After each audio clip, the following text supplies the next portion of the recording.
Quand elle sort en promenade, la famille Pinel déplace sa maison. Tu peux couper les moteurs, Alice?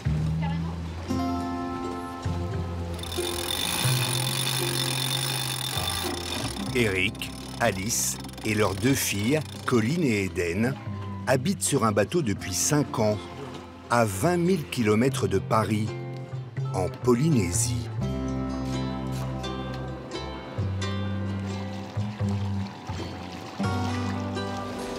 On va essayer de voir une tortue, Eden? C'est pas mal, hein? Ça va, ça va. On s'y fait. On a fait beaucoup d'endroits, il y en a assez peu aussi jolis qu'ici, quand même. Eric, 45 ans, et Alice, 38 ans, ont tout plaqué en métropole.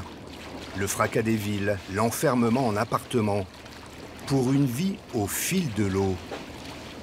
Comme si c'était tous les jours les vacances, à bord de leur catamaran de 14 mètres de long, baptisé Suricate.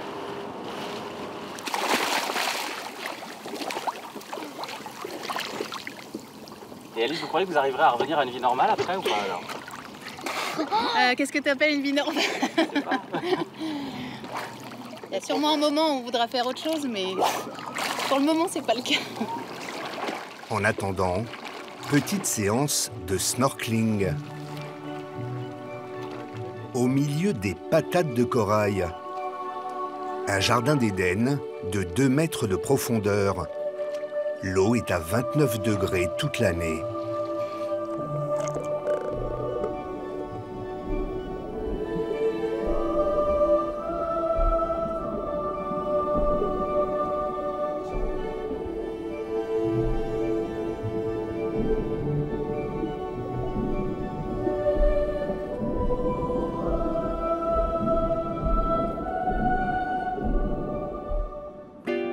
Grâce à leur maison flottante, le terrain de jeu de la famille Pinel, ce sont 118 îles et atolls perdus dans l'océan Pacifique, disséminés sur 5,5 millions de kilomètres carrés, la taille de l'Europe. Leur port d'attache, c'est Tahiti, au cœur de la Polynésie française. 300 bateaux du monde entier transitent chaque année par les 2 grandes marinas de Papeete. De la vieille coque aux voiliers plus confortables. Un rassemblement de couples, de familles et de vieux loups de mer. Certains sont résidents permanents, d'autres ont entrepris un tour du monde et sont en escale depuis des mois. Tous sont venus profiter du paradis. Eric et Alice ont choisi de s'amarrer à l'année dans le port du centre-ville.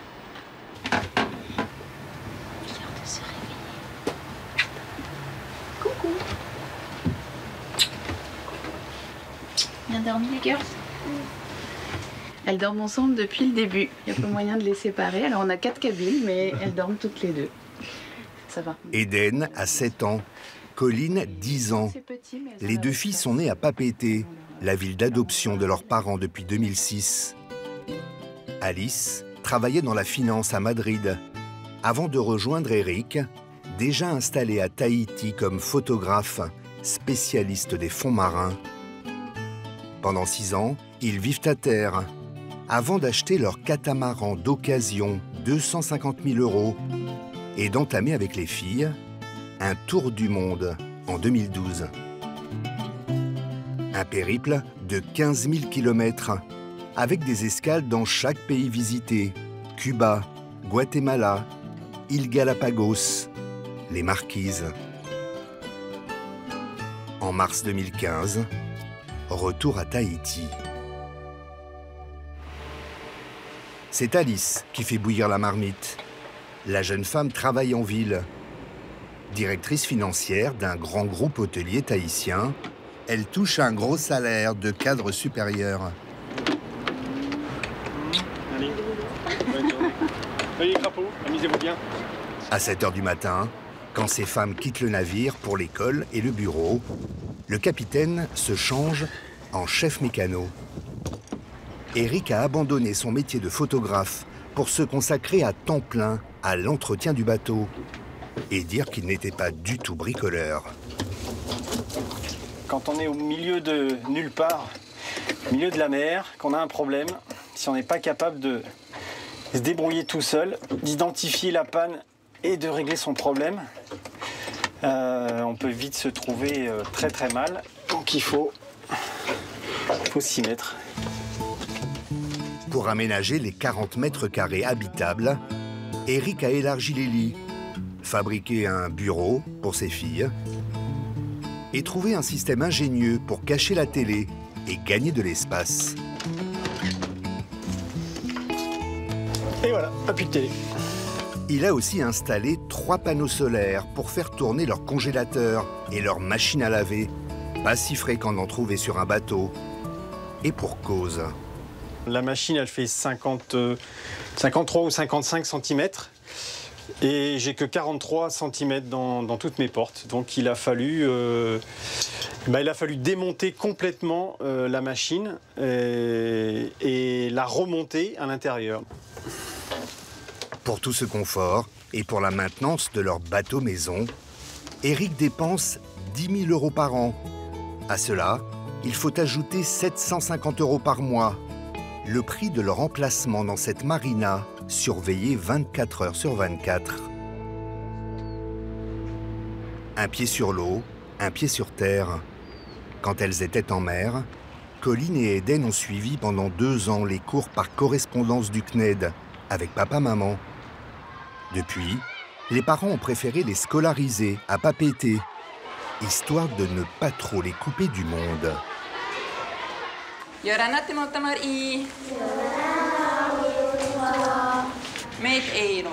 Alors on va faire le petit jeu que l'on connaît en français, Jacadi, sauf que là on va le faire en tahitien.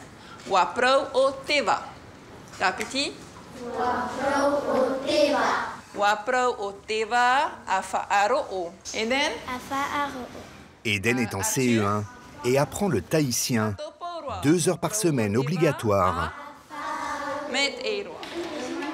En classe de CM1, sa grande sœur Colline suit des cours de géographie adaptés à l'environnement local. À Tahiti, on apprend moins les affluents de la Seine que l'écosystème des récifs coralliens. Et la petite fille est incollable. Quelles sont les menaces qui pèsent sur le corail? Colline. Si la température de l'eau augmente un peu ou descend un peu, par exemple si ça va à 40 degrés, par exemple la température de l'eau, ben, les polypes ils meurent parce que l'eau elle est trop chaude pour eux. Question vie sociale, il y a aussi les copains bateaux, autrement dit les voisins de ponton. On n'a rien fait de mieux que les gestes encore. Ce jour-là, les suricates ont invité à déjeuner les Mambala. Dans les marinas, on s'appelle par le nom de son bateau. Hello. Bonjour Alice. Ça va? Les insaisissables Mambala. Anaïk était kinésithérapeute. Marc dirigeait une société de vente de café à Quimper. Ce Breton a vendu son entreprise pour offrir à sa femme et ses 2 filles un tour du monde à la voile de 3 ans. Ils sont en escale à Tahiti depuis 2 mois. Le lendemain, ils partent visiter les Australes, dans le sud de la Polynésie. La météo, alors il y a une bonne baston qui passe sur les Australes. Là. Oui, j'ai vu. T'as vu ça, hein? Il y a vu ça ce matin. Les gens de bateau, comme ils s'appellent entre eux, constituent une communauté à part, où se tissent des amitiés très fortes au gré des traversées. Je trouve que les liens sont très faciles à établir et après tu as tes affinités ou pas, quoi. Et ce qui est très très fort, c'est qu'on en a quitté certains, nous par exemple côté Atlantique, enfin dans la Caraïbe, en pensant jamais les revoir, puis au final ils ont traversé et 2 ans après on les a retrouvés au fond des Tuamotu, comme si on s'était quitté la veille. Et voir arriver un bateau copain qu'on a connu à 5000 km de là et pouvoir se retrouver, les émotions sont très très fortes. Des moments de vie magiques, aussi pour les filles. Des rubans blancs pour ma maman, des rubans verts pour mon petit frère. C'est agréable. Allez, encore, mais on court pas. trop vite, hein. Pas besoin d'aller au square pour jouer avec les copines.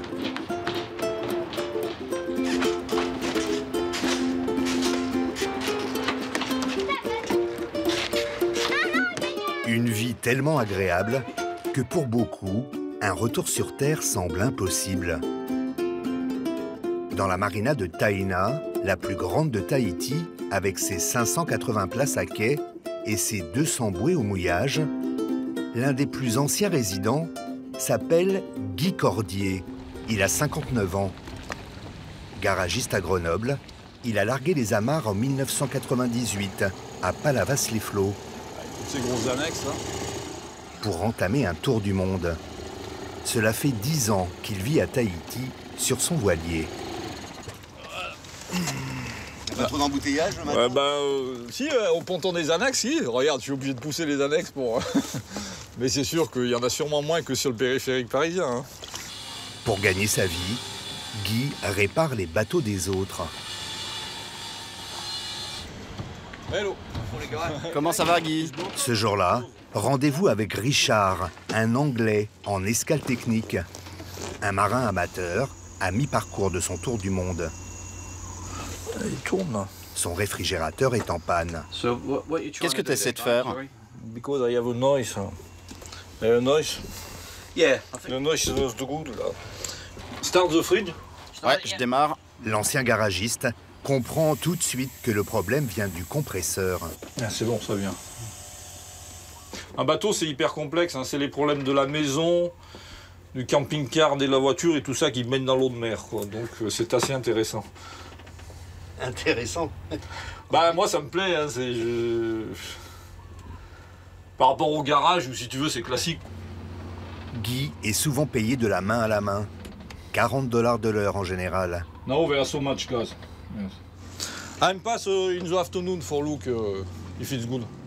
En jouant ainsi les dépanneurs, Guy ne gagne que 450 € par mois. Allez. Partout en Polynésie, on paye en francs pacifiques. Ça doit être par là. En dehors du poisson, des ananas et des produits de première nécessité, comme le riz, tout est 2 à 3 fois plus cher qu'en métropole. Il est bon. Ah ben, les tomates, si ce coup-ci j'en achète ou pas. Ils étaient à 850 il y a une semaine. Ah, ça a baissé 695. Ça fait 5,50 € ça, le kilo de tomates, quoi. Oui. Ça fait quand même cher ma tomate qui en plus, quand on voit la couleur, elles sont pas tentantes. Et alors le reblochon, moi j'aime bien, mais j'en mange jamais, quoi. C'est 1180, c'est pareil, quoi. 18 € le petit reblochon entier, quoi. Il n'y a rien à dire, quoi. On est essoufflé quand on voit des prix comme ça, quoi. Je crois que c'est ça l'explication. Ça vient par avion. Et donc le prix du fret, c'est pas donné. Alors pas de folie dans le caddie. Ce jour-là, Guy se contente de conserves premier prix. Il en aura pour 38 €.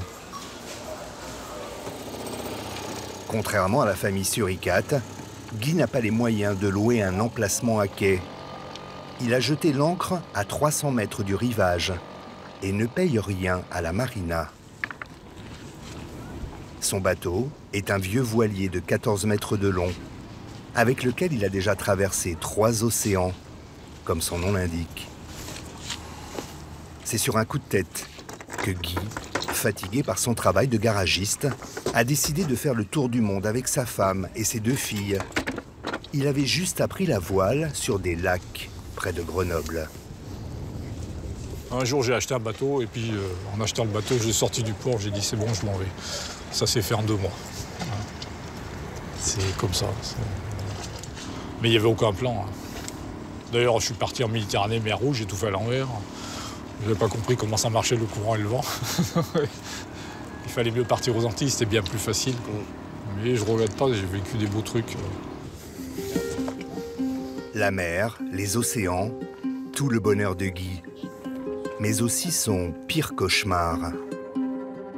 Lors d'une escale en Haïti, en l'an 2000, sa femme, dépressive, se suicide en se jetant d'une falaise. Guy est accusé par les autorités locales de l'avoir assassinée.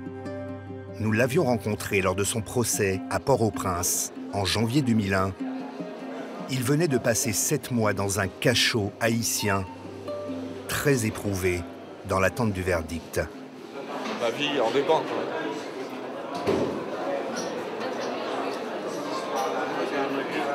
S'il se trompe, je suis parti pour jusqu'à la fin de mes jours en tôle, quoi.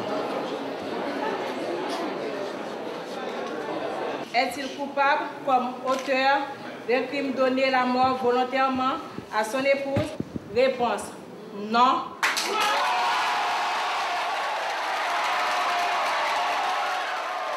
Guy est acquitté.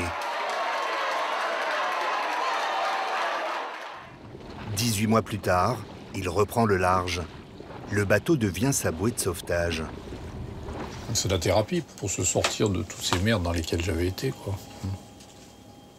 Le voilier, c'est le dernier espace de liberté qu'on a aujourd'hui. Tu discuteras avec tous les marins, ils vont dire la même chose qu'on a dans ce monde, quoi. On part où on veut, quand on veut, et on va où on veut. Tiens, Mira, tu veux du jus d'ananas? Les filles de Guy sont aujourd'hui adultes. Lui partage sa vie avec Mira, une Polonaise de 60 ans, ancienne couturière, bloquée au lit depuis une semaine pour des problèmes d'arthrose. Tiens.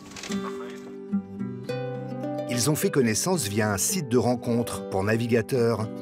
Elle cherchait un coéquipier, lui, une coéquipière. Ensemble, depuis 3 ans, ils ont fait le tour de la Polynésie, visité l'île Maurice, la Réunion, l'Afrique du Sud, la Martinique. Mais leur port d'attache reste Tahiti. Ils ne vivent qu'avec les faibles revenus de Guy. Une vie modeste et nomade qui convient parfaitement à Mira. C'est la philosophie de vie. Je ne veux pas appartenir à la vie sur la terre parce qu'il ne pleut pas. Beaucoup de gens passent sa vie à servir, à faire les choses qu'ils n'aiment pas faire, juste pour gagner l'argent. Et je me demandais s'il y en a une autre possibilité de vivre. Guy compte bien finir sa vie à Tahiti. En attendant, avec Mira, s'ils ont assez d'argent, ils partiront bientôt en vacances en Nouvelle-Zélande, à 25 jours de mer d'ici. Allez, vas-y. Mets en tension. Allez, tire dessus. Faut que tu tires dessus, faut que tu mettes en tension. La famille sur Ikat, elle aussi, s'apprête à prendre le large. Du haut de ses 10 ans, Colline joue les moussaillons avec son père. Demain, c'est le grand départ pour les vacances scolaires sur l'île de Bora Bora. Ok, encore un peu. Dernier réglage avant de larguer les amarres. Eric doit changer le feu de pont à 4 mètres de hauteur. Toutes les LED sont allumées? Ok, c'est parfait. Depuis qu'ils vivent sur un bateau, Eric a formé ses 2 petites filles au rudiment de la navigation. Ok. Au cas où. On va réviser, hein. Ça m'arrive de naviguer uniquement avec elles, sans leur mère. Je peux tomber à l'eau, ça peut arriver. Et là, elles savent maintenant comment arrêter le bateau, noter le point GPS le plus rapidement possible pour avoir une idée, une trace de l'endroit où je serais tombé. Et après, manipuler la VHF pour appeler les secours. Eric et Alice ont failli s'échouer 5 fois depuis qu'ils vivent sur leur bateau.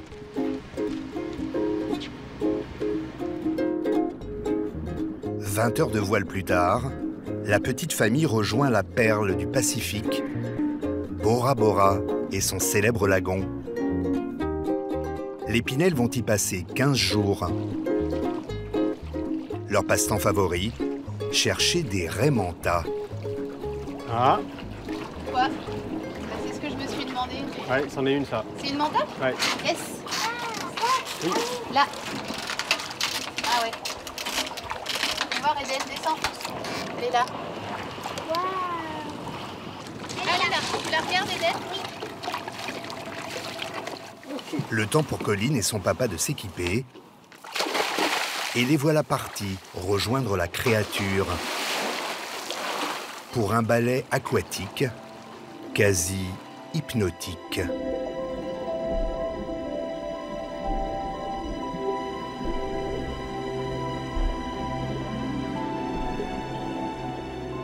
La raie manta est la plus grande et la plus gracieuse des raies. Entre 3 et 7 mètres d'envergure, elle peut peser plus d'1 tonne. Nager avec une manta est le rêve de tout plongeur.